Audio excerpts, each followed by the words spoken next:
संतश्रेष्ठ गजानन महाराजांची पालखी आज सोलापूर जिल्ह्यामध्ये प्रवेश करत आहे। आपण पाहतोय खरं तर सोलापूर आणि तुळजापूरच्या वेशीवरती तामलवाडी या गावाजवळ संतश्रेष्ठ गजानन महाराजांची पालखी आता सोलापूर जिल्ह्यामध्ये प्रवेश करत असल्याचं आपल्याला पाहायला मिळते। खरं तर सोलापूर जिल्ह्यातील जिल्हा प्रशासनाच्या वतीने त्याचबरोबरीनं सोलापूर जिल्हा परिषद यांच्या वतीने या ठिकाणी या पालखीचं स्वागत जे आहे या सोलापूरच्या वेशीवर करण्यात येत आहे। खरं तर सोलापूरच्या या वेशीवर आल्यानंतर संतश्रेष्ठ गजानन महाराजांच्या पालखीचं अतिशय उत्साहपूर्ण वातावरणात आमदार सचिन कल्याण शेट्टी असतील, त्याचबरोबरीनं सोलापूरचे जिल्हाधिकारी एस कार्तिकेयन, त्याशिवाय सोलापूर जिल्हा परिषदेचे उपाध्यक्ष इंद्रजित पवार, तसेच सोलापूर झेडपीचे CEO या ठिकाणी कुशल जैन, हे सर्वच प्रशासन आणि राजकीय नेते जे आहेत या ठिकाणी या स्वागतासाठी दाखल झालेले आपल्याला पाहायला मिळत आहेत। आणि गजानन महाराजांच्या पालखीचं या ठिकाणी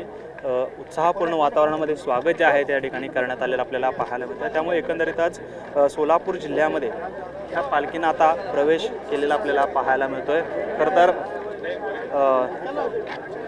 शेगाव ते पंढरपूर जवळपास 750 किलोमीटर पायी प्रवास जे आहे ती ही पालखी या ठिकाणी करत असते आणि या पालखीचे भक्तगण जे आहेत त्या ठिकाणी मोठ्या प्रमाणात या पालखीमध्ये चालताना आपल्याला पाहायला मिळतात। खरं तर पांढऱ्या शुभ्र वेशामध्ये या ठिकाणी सर्व भक्त जे आहेत ते या पालखीमध्ये समाविष्ट झालेले असतात आणि अतिशय शिस्तबद्ध ही पालखी जी आहे ती या ठिकाणी पायी प्रवास करते। या पालखीचं वैशिष्ट्य म्हणजे या ठिकाणी ही पालखी जाताना आणि पंढरपूरला जाताना आणि पंढरपूर पुन्हा शेगावला जाताना जे आहे ती या ठिकाणी पायी प्रवास करते। त्यामुळे अतिशय शिस्तबद्ध पद्धतीनं ही पालखी जी आहे ती आता या ठिकाणी सोलापूर जिल्ह्यामध्ये दाखल झालेलं आहे आणि आपल्या विठुरायाच्या दर्शनासाठी आता हे सर्व भक्तगण जे आहेत ते या ठिकाणी आता पंढरपूरमध्ये पोहोचताना आपल्याला पाहायला मिळतील। त्यामुळे हा ओढ जी आहे या विठ्ठलाची ती आता लागलेली आपल्याला पाहायला मिळते आणि विठुरायाच्या या सोलापूर जिल्ह्यामध्ये आता या संतश्रेष्ठ गजानन महाराजांच्या पालखीचं स्वागत झालेलं आपल्याला पाहायला मिळते। कॅमेरामन विनोद हुमनाबादकर सह सागर सुरवसे, TV9 मराठी, सोलापूर।